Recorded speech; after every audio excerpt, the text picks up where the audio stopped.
नमस्कार दोस्तों, मैं मृत्युंजय आपका स्वागत करता हूं हमारे इस चैनल सटीक परामर्श में। और देखिए, गोल्ड के ऊपर मॉर्निंग में भी 8 बजे के आसपास हम लोगों ने अपना सपोर्ट रेजिस्टेंस के बारे में बताया था और अभी 12 बज रहा है। और कल भी सपोर्ट रेजिस्टेंस के बारे में बताया था कि कहां से मार्केट जो है थोड़ा सा सपोर्ट ले सकता है।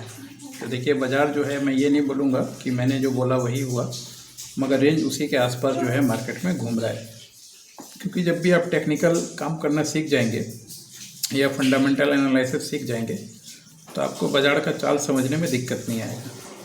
और जब आप बाज़ार का चाल समझ जाएंगे तो फिर आपको डिसीजन लेने में कोई देर नहीं होगा, और हो सके उसके बाद भी लॉस हो सकता है, ऐसा नहीं है, मगर स्टॉप लॉस आपका उसमें परफेक्ट बैठेगा और आपका चांसेस ज़्यादा रहेगा कि आप सिचुएशन को संभाल पाएँ और प्रॉफिट में कन्वर्ट कर पाएँ अपने सिचुएशन को। हार जीत की बात यहाँ नहीं होती है, क्योंकि जो जीतेगा वो हारेगा, जो हारेगा वो जीतेगा।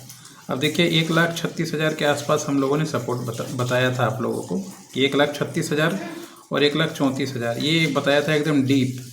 और 1,00,000 आपको 38,200, 1,37,500 ये जो बताया था कि यहाँ से मार्केट जो है ऊपर की तरफ जा सकता है। और कल का जो सिचुएशन था कि टैरिफ का अनाउंसमेंट और ग्रीनलैंड के ऊपर और अमेरिका का डाटा, ये सब जो था गोल्ड के फेवर में था, अगेंस्ट में नहीं था, मगर प्रॉफिट बुकिंग की वजह से मार्केट देखिए कल 1,36,000 के आसपास लास्ट ये आप देख रहे हैं। जो ये नीचे का जो हथौड़ा बना हुआ है, ये सपोर्ट का सबसे बड़ा कैंडल माना जाता है। और ये देखिए, ये कहाँ बना है, ठीक जाके जहाँ पे 21 दिन का SMA बना हुआ था। मतलब अगर आप टॉप में समझे, छोटी सी भाषा में समझाता हूँ कि अगर मार्केट ट्रेंडिंग हो तो ये बीच वाला जो है आपका ब्लू लाइन, ये होता है सपोर्ट, और ऊपर वाला लाइन होता है वो होता है रेजिस्टेंस। सिंपल सा। अगर मार्केट डाउन ट्रेंड में हो तो ये ग्रीन, नीचे ग्रीन वाला होता है सपोर्ट और ऊपर ब्लू वाला होता है रेजिस्टेंस। ये एकदम सिंपल, जितना आप अपने आप को रखेंगे उतना ही ज़्यादा मान लीजिए आपको काम करने में दिक्कत नहीं आएगा। ये हम लोगों ने ट्रेडिंग व्यू में दिखा रहे थे आपको। कभी कभी होता है क्या, बटन दबने से ही इधर उधर हो जाता है। देखिए, चलिए आ गया, फिर आ जाएगा। यहाँ पे जाएंगे, इसमें हम लोगों ने लगा रखा है अपना बोलिंजर बैंड। तो अब आपने देखा, इसने सपोर्ट लिया वहाँ से लगभग 1,38,000, 37,500 के आसपास से ही लगभग समझिए तो बाज़ार घूम गया। ये रेड कैंडल को भी क्रॉस पूरी तरीके से नहीं किया कि मार्केट कोई सोचे कि डाउन ट्रेंड में है। डाउन ट्रेंड में नहीं था, डाउन ट्रेंड में, अप ट्रेंड में था, प्रॉफिट बुकिंग था। अगर इसको कोई समझ पाता और कल का सिचुएशन समझ पाता तो कल से आज के बीच में भी अच्छा खासा फ़ायदा में वो रहता। तो मेरा कोशिश है आप लोग सीख जाएं इस तरीके से, जो हम लोग सिखा रहे हैं, एक मुहिम चला रहे हैं। कुछ लोगों के साथ तो हम लोग मान लीजिए 1-to-1 में हैं, और बाकी अगर कोई काम करना चाहे तो आ सकता है, जुड़ सकता है। छोटा क्वेरी है तो आधे घंटे का भी सेशन कर सकता है। पूरा साल सीखना है तो वो भी सीख सकता है। पैसा रखा हुआ है, लगाना चाहता है तो वो भी सीख सकता है कि क्या सिचुएशन बनता है, कब लगाना चाहिए, कब नहीं लगाना चाहिए। सजेशन ले सकता है कि सर अभी समय ठीक रहेगा कि नहीं रहेगा। ये सारी चीज़ें मिलेंगी, क्योंकि बिना समझे देखिएगा, एक वीडियो मेरा अपलोड होगा संडे को, एक आदमी का कम से कम 2 करोड़ रुपए डूबा है ऑप्शन में। 2 लाख रुपए की सैलरी थी बंदे की, मगर फिर भी वो अपने फील्ड में तो माहिर था, मगर इस फील्ड में तो माहिर नहीं था ना। तो अपने फील्ड में माहिर वाला आदमी इस फील्ड में भी माहिर समझने लगा, जिसकी वजह से उसका पूरा पूंजी जो है वो डूब गया उल्टा, और पूरी कर्जे के चक्कर में बेचारा फंस गया। अब लोन चुकाया जा रहा है, चुकाया जा रहा है। अब इसमें देखिए, मार्केट अभी जो है रेजिस्टेंस कहाँ दिख रहा है आपको, 1,40,000, और नीचे सपोर्ट दिख रहा है 1,36,000। इसी के बीच में जब तक मान लीजिए घूम रहा है, घूम रहा है।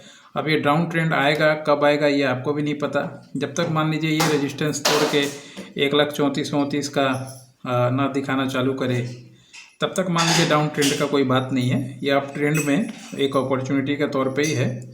सिल्वर भी खतरनाक है, सिल्वर भी खतरनाक हुआ है, मगर गोल्ड का हम लोग ज़्यादा बताते हैं, क्योंकि गोल्ड में जो है आपको एक स्टेबिलिटी बनी रहेगी। गोल्ड में क्या है ना, एक सिचुएशन जो है आपको ज़्यादा नहीं आपको दिखाते हैं। देखिए गोल्ड में सिचुएशन कैसे बनता है।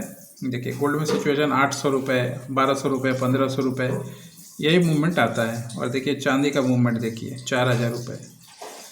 कल 10,000 रुपये गिरा था चांदी, रात को लगभग 10, साढ़े 10 बजे, 11 बजे के आसपास 11,000 के आसपास माइनस में जा रहा था। और अभी देखिए मॉर्निंग में क्या है, तो कल जिन्होंने मान लीजिए अगर सपोर्ट रेजिस्टेंस देख के, इसमें भी हम लोगों ने बताया था कि 2,20,000 जो है वो बॉटम है। उससे पहले आप डाउन ट्रेंड का मत समझिए, वो प्रॉफिट बुकिंग जो था वो काम कर रहा था, तो वो भी काम किया। अभी ये देखिए बाज़ार में अभी भी 2,40,000, 2,30,000, 2,30,000 ही अगर आप समझें तो वो भी अच्छा खासा मान लीजिए सपोर्ट के तौर पे काम आपको कर रहे हैं। और ऊपर में 2,60,000, 2,70,000 जाने के लिए 2,70,000 तक का पूरा साल में रास्ता खुला हुआ है। 2,40,000, 2,30,000, 2,26,000 यहाँ से कभी भी मान लीजिए जब भी आपको कंफर्ट जोन में आप लगे, आप डिसीजन अपना ले सकते हैं। इस तरीके से मार्केट मूवमेंट जो है वो काम करता है। पहचानने आपको आना चाहिए, सीखना आपको पड़ेगा। बाकी मार्केट देखिए, बाकी मार्केट भी जो है इंडियन मार्केट आज ज़्यादा फेवरेबल नहीं है, सब डाउन है। बैंकिंग में देखिए ICICI bank down, HDFC down, axis down, Reliance 1470 के पास काम कर रहा है, जो कि 6% गिरा है मार्केट में। देखिए निफ्टी कहाँ आ गया, निफ्टी आपका 25,724 के आसपास आ गया। 26 पे हम लोगों ने बोला था 26,250 के आसपास की खरीदने के चक्कर में ना रहें। देखिए ये किस तरीके से आपको देखिए, यहाँ पे देखिए बोलिंजर बैंड का सिंपल एग्जांपल, ये क्रॉस किया 26,350 बैंड में, आपको समझ जाना चाहिए था कि इसके ऊपर परचेजिंग नहीं है। उसके बाद से देखिए मार्केट कहाँ आके खड़ा हुआ है। अभी भी सपोर्ट बन नहीं रहा है, क्योंकि मान लीजिए ये जब तोड़ के बाहर आउटर में निकल आएगा, उसके बाद फिर बॉटम बनाना चालू करेगा, तब जाके जो है वो सपोर्ट बनना चालू हो सके। वो हो सके आपको 26,650 तक भी, 26,500 तक भी, इस तरीके से धीरे धीरे बॉटम जो है बने। तो ये कैलकुलेशन है, सीख जाएंगे तो काम करना आसान रहेगा। पैसा होना ही बड़ी बात नहीं है, पैसा हो के फिर काम करने के लिए भी सिचुएशन आपको समझना चाहिए। नंबर दिया हुआ है, सीखना है, काम करना है, अपना जो गलती किए हैं शेयर करना है, समझना है, तो कांटेक्ट कर सकते हैं। नमस्कार।